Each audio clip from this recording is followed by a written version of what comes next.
You know that feeling of sitting in a walk-in clinic, watching the number ahead of you barely move, wondering if today's the day you're actually going to get seen?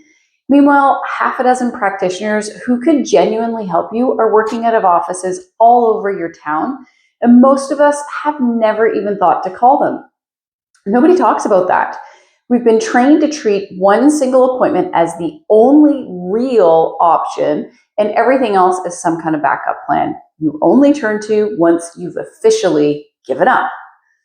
I'm Debbie, a holistic nutritionist for over 15 years, and what that means is that I look at the whole person, body, mind, and spirit. And today I want to talk about something I feel really strongly about. Your GP is not and was never meant to be the only person qualified to help you feel better. There's a whole world of practitioners we've been trained to call alternative, like they're the Quasimodo of real medicine, when a lot of them have been around a hell of a lot longer than your doctor's appointment slot has. Here's a word that really bugs me: alternative.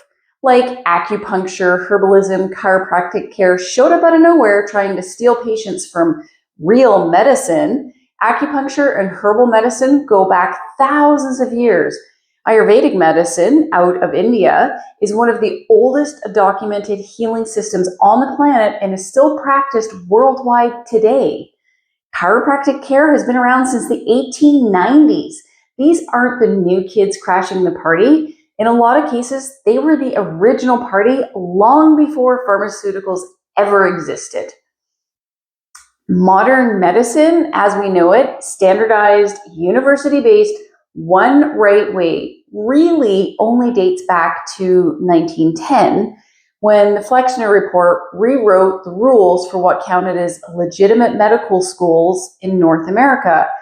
Anything outside of that new mold got shut out, and a lot of what got pushed out was the healing work that had been done by women for centuries. Herbalists, midwives, folk healers.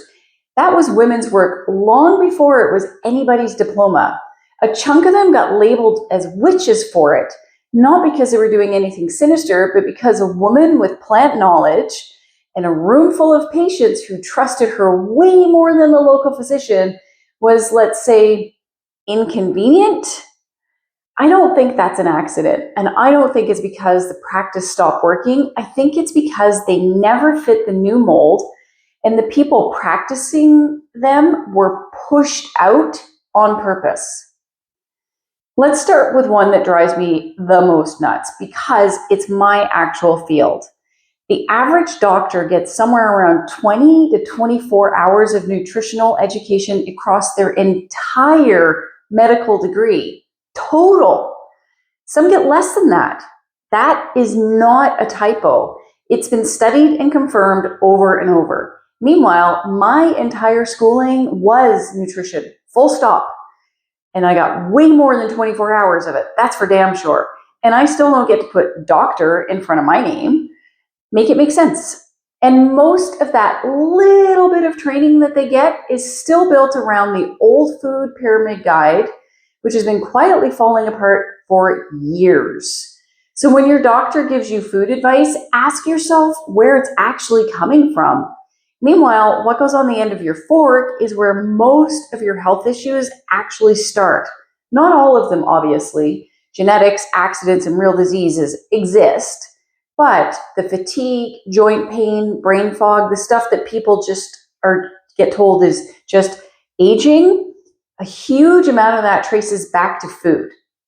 There's a saying that that I hear a lot in my industry, and it's a doctor who doesn't know food is like a firefighter who doesn't know about water.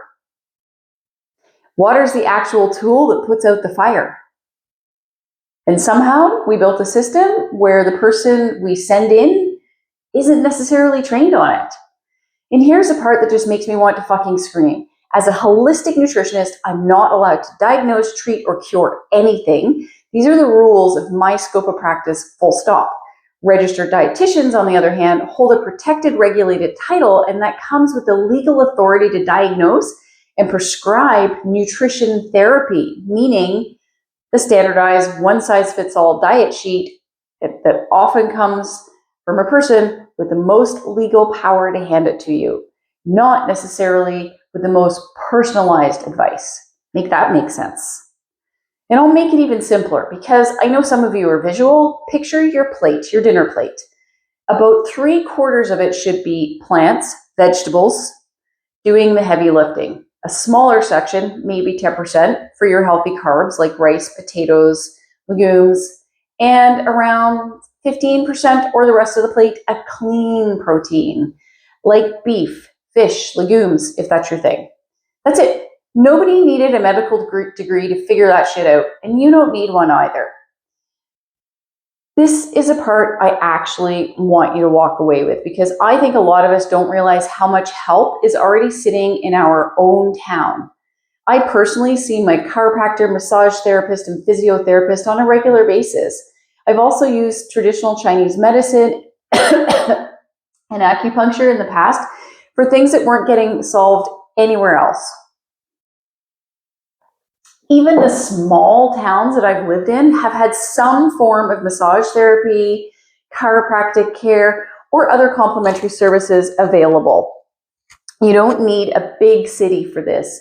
You need to stop assuming that your GP is the only door into feeling better. Chiropractors, they deal with alignment and mobility, the stuff that turns into chronic pain when nobody addresses it. Massage, it works the muscular and nervous system side of things. Physiotherapy works to rebuild strength and function after an injury or just plain old wear and tear.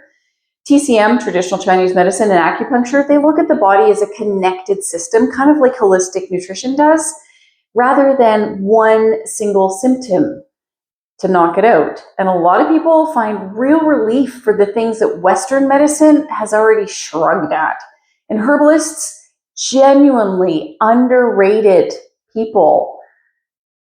They are great at what they do for using plants as medicine, and they have for most of human history because plants were the original medicine.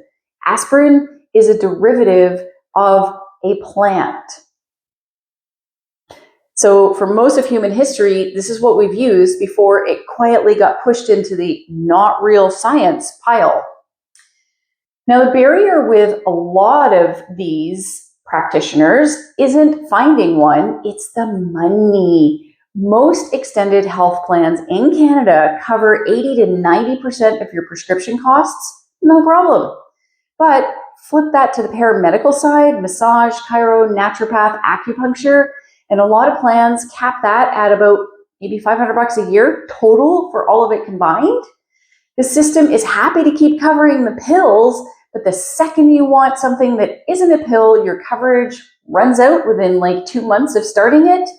That is not a coincidence. That's what the plan was built to prioritize.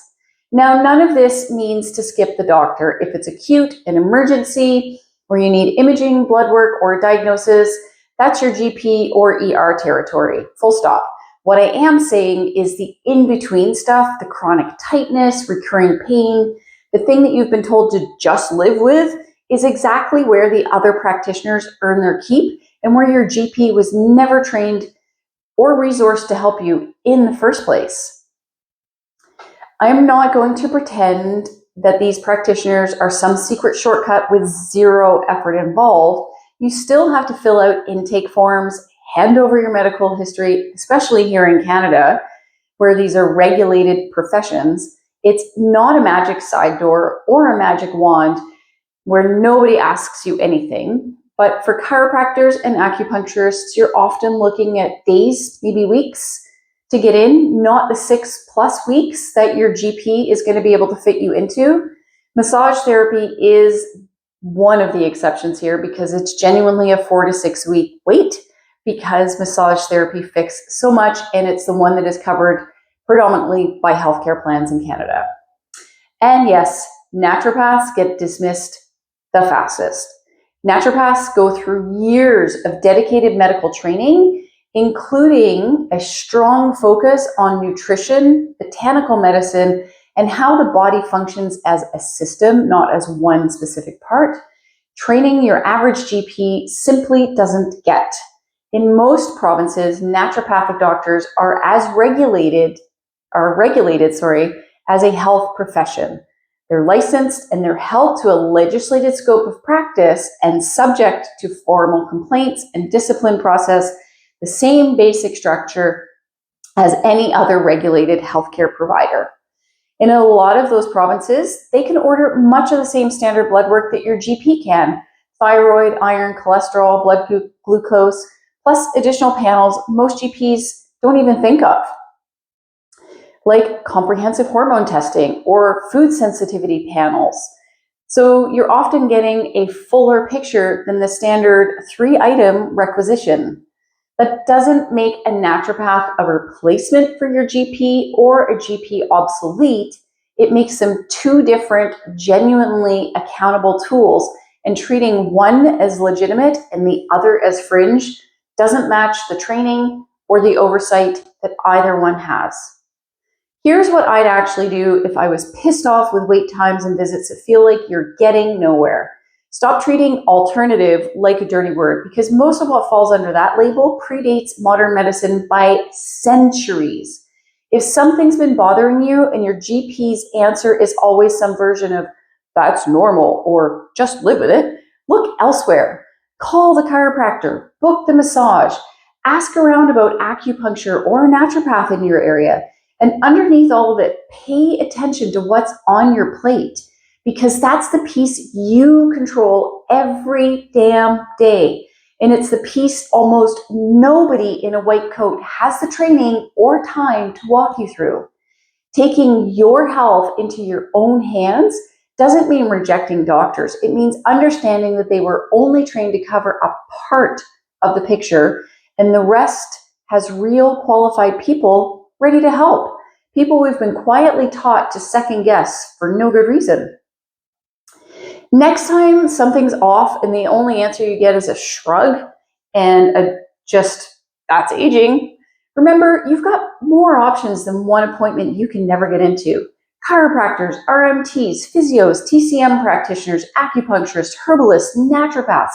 These aren't the backup plan, nor is it the end of the list. There are a whole category more of these sorts of practitioners out there. A lot of them, they were the original plan long before medicine looked like it does now. And here's the piece that really explains how we got here, because it wasn't an accident. After the Flexner report came out in 1910, J.D. Rockefeller's foundation put up the real money to make it stick. Massive grants to schools that rebuilt around the new pharmaceutical model, and nothing for schools that kept teaching homeopathy, herbal medicine, or other natural approaches. Without that funding, most of them couldn't survive, and within a few decades, the majority were gone. That is documented history, not a fringe theory. The money decided what kind of medicine got to call itself legitimate and which kind got rebranded as quackery. So when something gets dismissed as alternative today, remember that label wasn't earned, it was assigned. Your health is genuinely in your own hands, typically on the end of your fork, so start acting like it. If you enjoyed this, subscribe for more no BS nutrition advice, and I'll see you in the next one.